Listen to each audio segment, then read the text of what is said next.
नमस्ते दोस्तों, अजय एस्ट्रोमनी गुरु में आपका स्वागत है।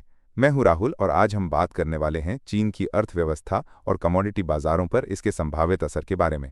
ताज़ा खबरों के अनुसार चीन की अर्थव्यवस्था ने इस साल यानी 2025 की पहली तिमाही में सालाना आधार पर शानदार 5.4% की वृद्धि दर्ज की है। ये आंकड़ा अर्थशास्त्रियों के 5.1% के अनुमान से भी बेहतर है। इस उछाल का मुख्य कारण अमेरिकी टैरिफ बढ़ने से पहले चीन के निर्यात में आई तेजी को माना जा रहा है। हालांकि अगर हम तिमाही दर तिमाही ग्रोथ की बात करें तो ये थोड़ी चिंताजनक है। पहली तिमाही में यह 1.2% रही, जो कि 1.4% के अनुमान और पिछली तिमाही के 1.6% से कम है। ये आगे चलकर अर्थव्यवस्था में सुस्ती के संकेत दे रहा है।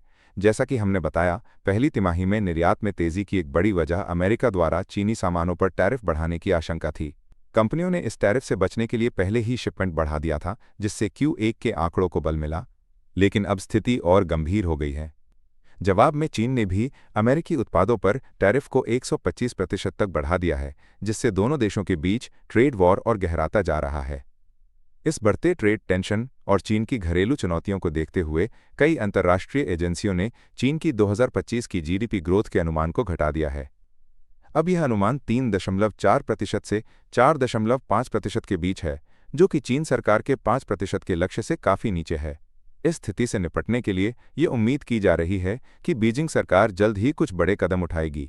माना जा रहा है कि सरकार फिस्कल खर्च यानी सरकारी खर्च को बढ़ा सकती है और घरेलू मांग को सहारा देने के लिए मौद्रिक नीतियों में भी बदलाव कर सकती है। दोस्तों, चीन दुनिया का एक बड़ा उपभोक्ता और उत्पादक दोनों है। ऐसे में चीन की अर्थव्यवस्था में आने वाली कोई भी हलचल कमोडिटी बाजारों पर सीधा असर डाल सकती है। अगर ट्रेड वॉर और गहराता है और चीन की अर्थव्यवस्था में सुस्ती आती है तो औद्योगिक धातुओं जैसे तांबा, एल्यूमीनियम और लोहा की मांग में कमी देखने को मिल सकती है। वहीं अगर चीन सरकार घरेलू मांग को बढ़ाने के लिए बड़े पैमाने पर इंफ्रास्ट्रक्चर परियोजनाओं पर खर्च करती है तो इन धातुओं की मांग में फिर से उछाल आ सकता है। इसके अलावा कृषि कमोडिटीज पर भी ट्रेड वॉर का असर देखने को मिल सकता है।